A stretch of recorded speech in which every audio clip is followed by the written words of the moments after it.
Kind enough to join us before his double dip. He's calling Miami, number one team in the nation, according to some, against South Florida. And then to wrap up week number 3, one of the 2 Monday night games, calling Jaguars at Bills. Huge game for both. Louis Riddick back here on the Rich Eisen Show. How you doing, Louis? I'm good, man. It's been a little bit. I'm doing good. How are you? I'm doing fine. So are you checking a bag? Are you just what do you do for a week like this, Louis? I usually am a no bag, only carry on guy, and I've transformed into that over the past couple of years. Right.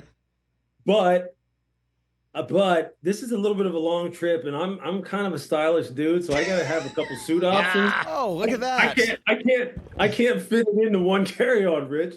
And it's killing me. It's killing me. I have to check a bag. Oh, Louis gets it. Oh, imagine that. A guy wants to look good on a road trip and checks a bag. I understand. Imagine that. But the problem is when we travel to sorry to get you involved in this, Louis, but I opened the can here.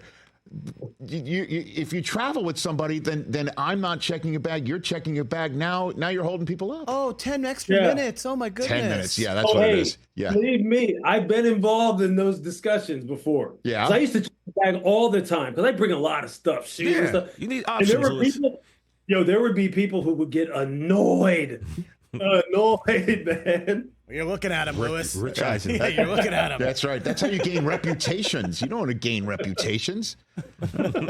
Louis Riddick here on the Rich Eisen Show. Okay, so let's dive into the conversation of the week, which is Bryce Young, in my estimation. Obviously, Carolina 0-2, and a lot of people don't expect them to improve very much. Andy Dalton, I'm sure, would push back. But that said, you saw Bryce Young come in, and we were talking about him at the draft, and now here we are 18 games into his career, and he's benched.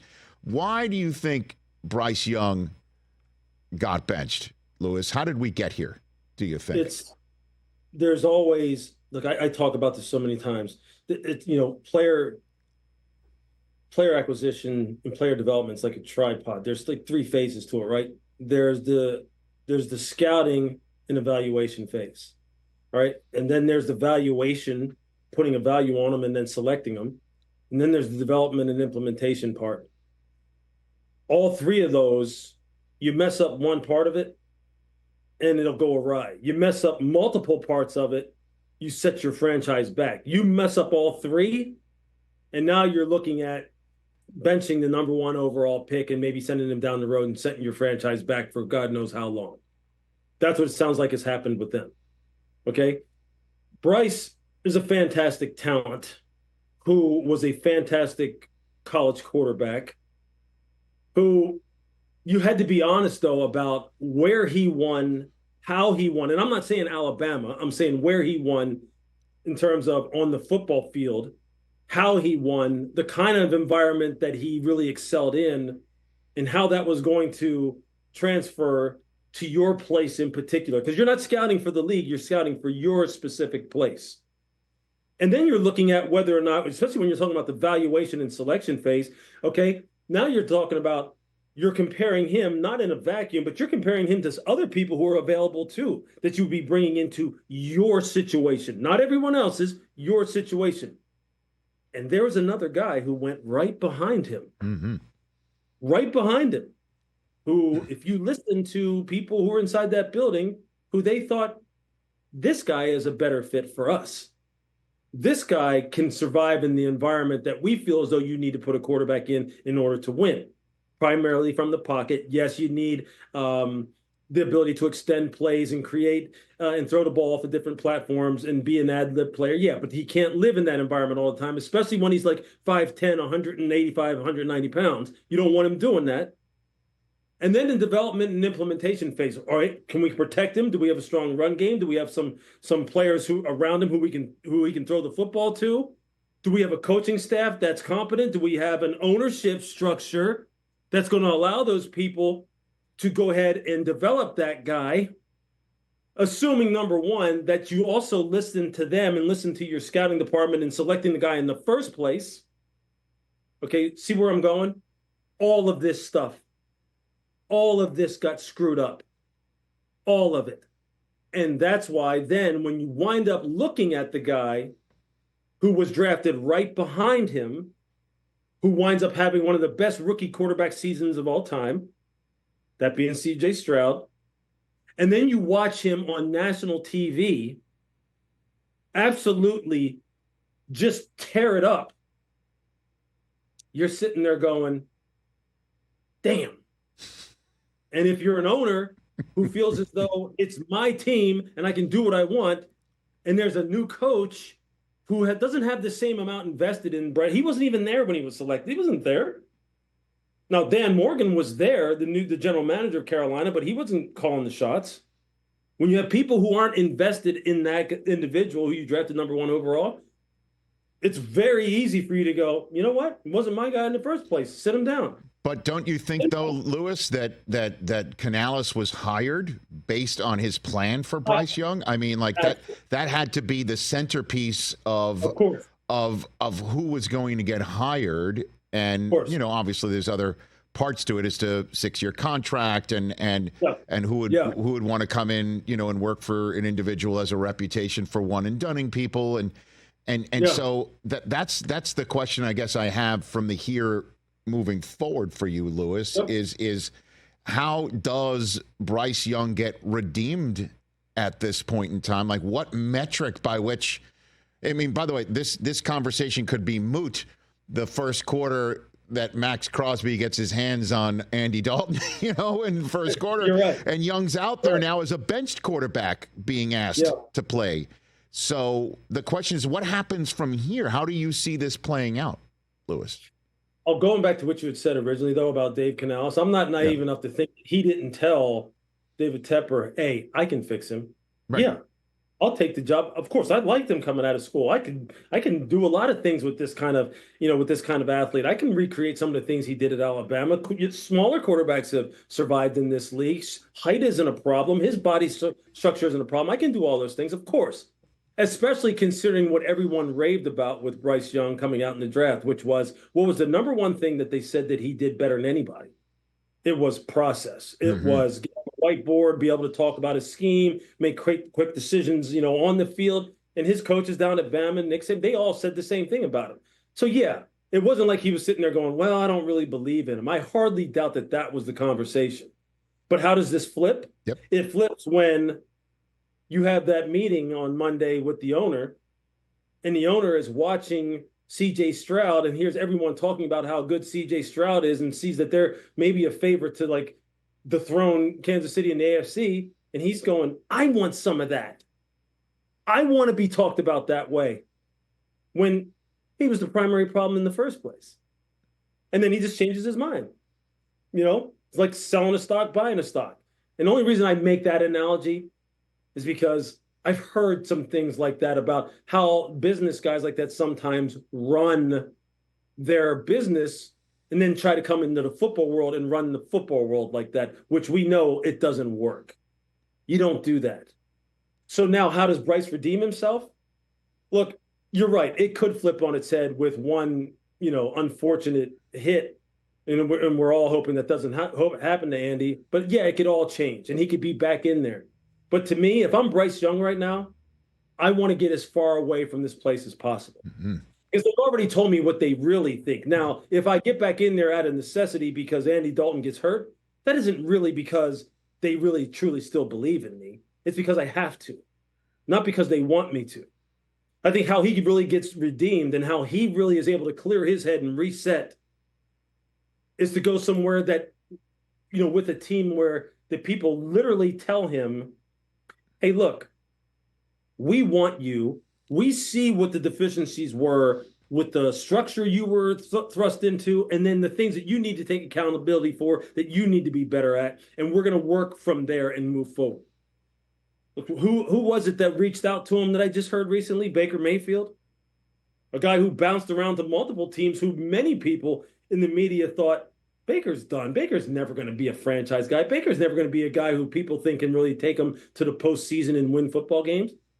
And he bounced around from Cleveland to Carolina to the LA Rams. I mean, he's been everywhere. It seemed like before he landed in Tampa Bay. And now Tampa Bay's got to be considered one of the favorites in the NFC because of him, largely because of him. So it can happen, but he has to find that place where he is wanted. and where it really fits. And there's no division between what the owner wanted, what the head general manager wanted, what the head coach wants, what the offensive coordinator wants, the quarterback coach wants. I've been involved in situations where maybe it wasn't quarterback, but there were other positions where a defensive back coach or a coordinator didn't want what the general manager wanted. And they were just looking for ways to cut that player down and to say, look, I was right. You were wrong. We should have never drafted this guy. I didn't want him in the first place. And it just creates a very toxic situation. It ain't going to happen. You never say never. I don't see it ever working for him in Carolina. He needs to get out of there and reset, because that is one. That's got to be tremendously. Let's just call it for what it is. That's extremely, extremely embarrassing. I'm sure his confidence right now is shaken, if not shot, in the short term. And I would want a restart. Louis Riddick here on the Rich Eisen Show. And part of the reason why Young looked lost is the Saints defense played, cat and mouse and destroyed him. And then the Chargers defense did the same thing too. 2-0 teams that are surprising. Seattle is in that category. Yeah. Minnesota is in that category. You could even say the Steelers are in that category.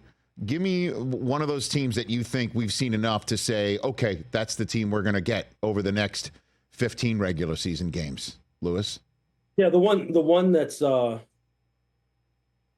I've always been a big Saints fan because I'm a fan of the way they play defense, and I really do. Like, for instance, I've always believed in Derek Carr. I've always believed that if he could just get comfortable and really just for him, really block out the noise, utilize all the weapons that he has when he has a ton of them now down there in New Orleans, that he could be a guy who could string together some consecutive games of consistency to where it would look like it did years ago when he was in Oakland before he got injured, where he was really considered to be an MVP candidate at one point in time. And I've talked to him so many times to the point where you can just see that now, with Chris and Rashid and Alvin and the guys that he has down there, and with Clint calling the plays down there and the scheme that they run and the way in which it all works together, that wide zone and the play action passing game, that's made for Derek. And that defense has been badass, to be blunt. It's always been. They have a bunch of killers on that side of the ball, with all due respect, and saying that respectfully. I mean, they have a bunch of guys who can play ball. And now it all seems to be marrying up. And the other team that I'll say this. So I think they'll sustain it. The other team that is playing good football, and I think it's going to get better, is primarily because the quarterback is going to get more and more comfortable. And I said this in the offseason, that the new offensive coordinator in Pittsburgh, Arthur Smith, He loved Justin Fields. Arthur's a great friend of mine. I've known him for 20 plus years. He loved and was intrigued, and he was absolutely looking forward to working with this kid. What he's doing for him is the same type of thing we watched him do for Ryan Tannehill when Ryan took over for Mariota, when they were all together in Tennessee, when Arthur was the OC there. And as Justin continues to play faster, more decisive, throwing the football with better and better accuracy. He's always been able to throw the deep ball outside the numbers. As he's able to attack all quadrants of the field, meaning I'm going to exploit you between the numbers too. Look out for this team. Look out. Because we know what he can do running the football. We know what he can do out of structure. That's the team that at the beginning of the year, it was Justin. Caleb, Chicago's going to be so happy that they shipped him out of town and got Caleb. He's nothing but a running back playing quarterback. He'll never be this. The one mistake you can never make in the NFL, and Rich, you know this, you've been covering it a long time. Never say never. Never say never. Never assume that every situation is just like the one that the player just left, and that different situations don't affect players in different ways. Because what's happening in Pittsburgh right now is the perfect spot for him. It was perfect. And at the end, Mike Tomlin and Omar Khan are probably going to have the last laugh on this one. Well, right now, Tomlin's saying the reason why Fields is there is because Russ isn't even an option to be a full participant in practice. So let's just leave that aside. And then any questions asked about, is Justin winning the job right now, or can he salt it away to remove the question of Russ's availability from the equation? And Tomlin pushes back stridently on that, Lewis. I think it's a little bit of, like, I'm not going to speak for Mike, because Mike, he'll give you a tongue lashing when you try and speak for Mike. Yep. But I would say this, at the risk of that happening, I would say this is a little bit of mind games that Mike is playing. It's like, look, I'm not going to let Justin, I'm just not going to tell him, yeah, you got the job now. Justin is playing very motivated for his, to win the job, to prove people wrong, to prove himself right, however you want to term it. And everybody plays when they have a little bit of a fire under their rear end, and they don't quite know whether or not they can get comfortable. Being uncomfortable, especially in the NFL, usually does spur people on to continue to try and strive and get better and better. And I'm not saying he's not intrinsically motivated, but right now it's working. It's working for Mike, the way in which he's handling this. If you just want to kind of equate it to Justin's performance, because every week he gets a little bit better. Mm-hmm. I honestly, in my heart of hearts, I can't for the life of me understand under any circumstance other than Justin really just bombs out, they lose a couple games or whatever. I would never be able to really reconcile in my mind why he would just put Russ back in there at this point. If Justin doesn't do something that's so egregious to make you want to take him out of there. I don't see that happening. Lewis, right, a couple minutes left with you, sir, in preparing for the Monday nighter you're calling with the Bills hosting the Jaguars. If you can, just walk me through what you're seeing that the Bills are doing right to be 2-0 and what's wrong with the Jaguars to be 0-2, what you're seeing, Lewis. I think, you know what, I can sum it up just by saying this. The Bills have found their identity. And it's been the one Sean has been searching for years, which is I want to own the line of scrimmage on both sides of the ball. I want to, in particular, own it on the offensive side because I want to take some of the pressure off my quarterback so where he's not having to play Superman all the time, running the football in particular. And now they've got it. They have got a great rotation of backs headed up by James Cook. They have got an offensive line that will bludgeon you. They have a play-action passing game that will work. They have tight ends that put defenses in a bad spot because of their ability to be blockers and receivers. So now do you play them in base? Do you play them in nickel? And as soon as they get the young rookie Keon Coleman going and he can really complement Shakir, it's going to be dangerous in Buffalo. So defensively, they've always had an identity. Mm-hmm. Sean has always had that side of the ball locked down. And now you see all these young kids playing because all the guys that they've had hurt, especially, considering that linebacker Bernard and Milano have been out and the guys have just stepped right in, they were always going to be fine there. So they have an identity. That's exactly what Jacksonville doesn't have. They don't have an identity. On offense, their best players really haven't put their stamp on the football team. And I'm talking about Trevor Lawrence. We don't know what you're going to get from him from week to week. He doesn't know what he's going to get from his wide receivers from play to play, series to series, week to week. They haven't found that chemistry yet. He hasn't really – he would have been one of those guys who's kind of flown under the radar as far as escaping scrutiny the same way that Tua gets scrutinized, Josh gets scrutinized, Dak gets scrutinized. All these guys who are 50 million plus per year quarterbacks, he doesn't get scrutinized that way. But it's going to start coming here soon, especially if this team loses another one, they go down 0-4 or 0-3 or whatever it is. They're going to start getting it. And he's going to be the one who gets it in particular. He needs to establish the identity for them as a team overall because he's the most high-profile player, getting paid like someone who should be able to put that team on his back when they need him to do it. And he hasn't shown that he can really do that on a consistent basis like all the other big wigs can do, especially at that position. And until they find that identity, Rich, it's always going to be up and down for them. And Doug Peterson has talked about it. He said himself, I don't understand why we're in this position still. As long as we've been together now, I don't understand why we're still having some of the same issues that we're having. Whether it's shooting ourselves in the foot with pre-snap penalties, receivers running wrong routes, blocking assignment errors, on the defensive side, coverage breakdowns, miscommunications. He said he doesn't get it. He's perplexed.